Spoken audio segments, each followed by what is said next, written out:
Olá, a paz de Deus esteja contigo.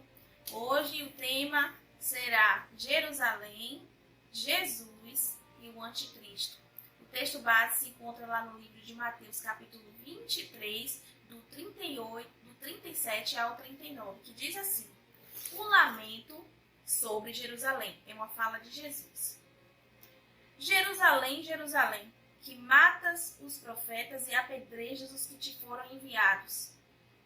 Quantas vezes quis eu reunir os teus filhos, como a galinha junta os seus pintinhos debaixo das suas asas, e vós não o quisestes. Eis que a vossa casa vos ficará deserta.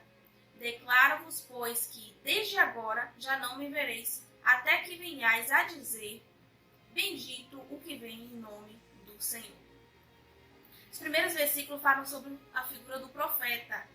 A relação, Jesus fala qual é a relação de Jerusalém com os profetas. Então, Jerusalém matava, apedrejava e rejeitava os profetas, aquelas pessoas que eram enviadas até elas, para trazer algo da parte de Deus, para trazer para eles a salvação.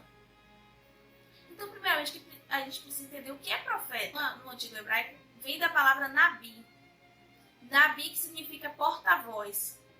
E profetas, em grego, significa anunciador ou declarador. Então, tem o mesmo sentido. É alguém, um mensageiro separado da parte de Deus, que traz mensagens para o povo, certo? Que traz algo de Deus para o povo. Lembrando que profeta não quer dizer que é uma pessoa vidente, aquele que vê o futuro.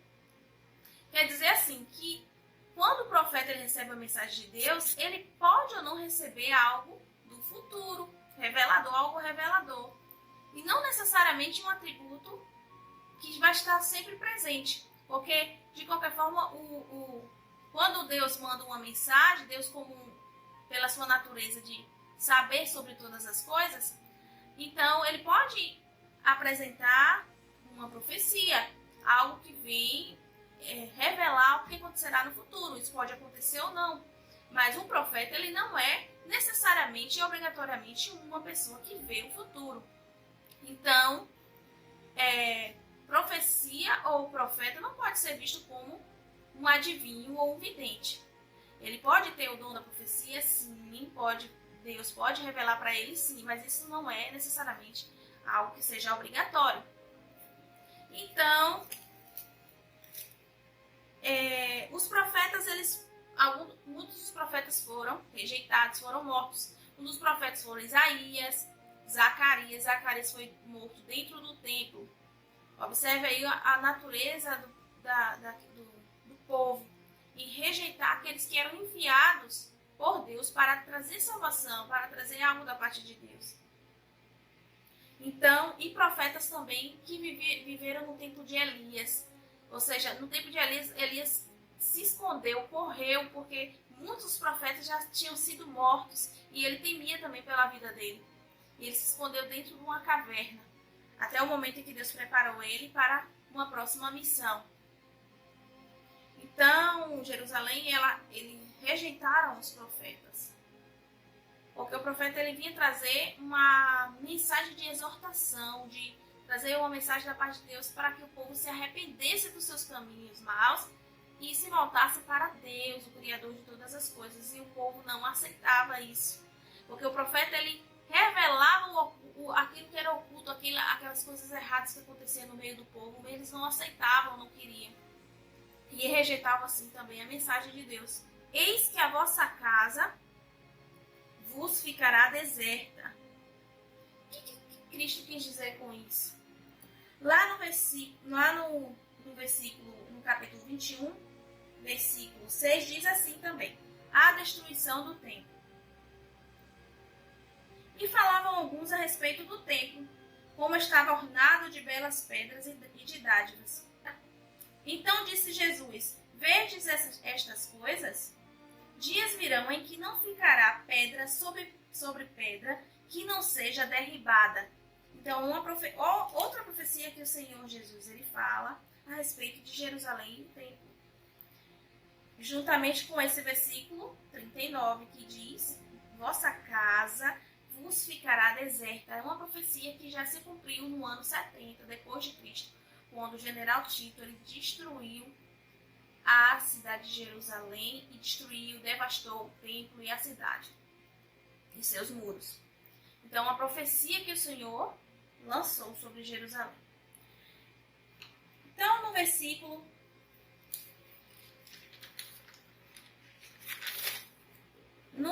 o último versículo aí que diz, lá na parte B, diz assim, no 39 diz assim, até que venhais a dizer, bendito o que vem em nome do Senhor. Porque o Senhor Jesus, então, lá no livro de João, declaro-vos, pois, que desde agora já não me vereis até que venhais a dizer, bendito o que vem em nome do Senhor. Então, lá no livro de João, capítulo 5, versículo 43, diz assim, eu vim em nome de meu Pai, e não me recebeis, ele diz ao povo de Jerusalém. Se outro vier em seu próprio nome, certamente o recebereis.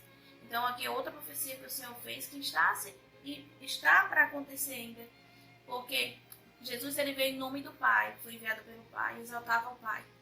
Mas chegará outro que se diz ser Messias, mas que não exaltará a Deus, exaltará a si próprio.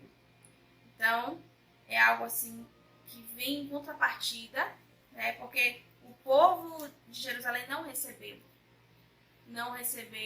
a Jesus como seu Messias, o escolhido. Então ele diz, certamente vocês receberão aquele que chegar e exaltar a si mesmo, e não exaltar o Pai. Esses vocês aceitarão. E lá no versículo também, o título anticristo, o que significa? Significa aquele que é contra Cristo, que se opõe a Cristo, e também pode significar aquele que quer substituir a figura de Cristo. Ou seja, o anticristo ele vai querer parecer ser o Messias verdadeiro, que o povo de Israel, o judeu, vão aceitar, porque eles não creram na mensagem de Jesus, não creram que Jesus era ungido, escolhido por Deus. Eles não aceitaram. Então, eles aceitarão o anticristo achando que é o Messias verdadeiro e eles serão enganados. Se vocês puderem pesquisar também sobre o que tem acontecido lá no povo de Israel, vocês poderão ver que eles estão clamando pelo Messias, como nunca houve antes. Eles estão clamando pela chegada do Messias, devido aos últimos acontecimentos, os últimos problemas, tudo que tem acontecido de sinal da vida de Jesus. Então, eles acreditam assim e eles estão clamando para que o Messias chegue para trazer salvação para eles. E esse Messias que virá é o Messias falso, porque o verdadeiro já veio, morreu, ressuscitou ao terceiro dia e hoje se encontra lá no trono à direita de Deus. Então, lá, outra característica do anticristo é de exaltar a si mesmo. Então, lá no livro de 2 Tessalonicenses, capítulo 2, versículo 4, ninguém de nenhum modo vos engane, porque isto não acontecerá sem que primeiro venha a apostasia, e seja revelado o homem da iniquidade, o filho da perdição, o qual se opõe e se levanta contra tudo que se chama Deus, ou objeto de culto, a ponto de se assentar no santuário de Deus, ostentando-se como se fosse o próprio Deus. Outra característica do anticristo, ele exaltará a si mesmo, diferente de Jesus. E os judeus eles não reconheceram o verdadeiro Messias. E lá no livro de 1 João, capítulo 4, versículo 3 e 4, diz assim, a partir do 2, nisto reconheceis o Espírito de Deus, todo Espírito que confessa que Jesus Cristo veio em carne, ele é de Deus. E todo Espírito que não confessa a Jesus não procede de Deus. Pelo contrário, este é o Espírito do Anticristo. Pois veja que é o Espírito do Anticristo, a respeito do qual tendes ouvido, que vem e presentemente já está no mundo. Ou seja, o Espírito do Anticristo já se encontra no mundo. Porque a partir daquele período do início do cristianismo, os cristãos passaram a ser perseguidos. E isso não é nada mais, nada menos do que ação oculta escondida do próprio Satanás, aquele que vai dar o poder ao anticristo. Então, esse tema é muito interessante, porque fala um pouco sobre também os últimos tempos. Então, é importante a gente conhecer também a característica do anticristo, certo? Esse foi o tema de hoje. Espero que vocês tenham gostado e aprendido um pouquinho. Deus abençoe e dê um dia maravilhoso na presença de Deus. Até o próximo vídeo.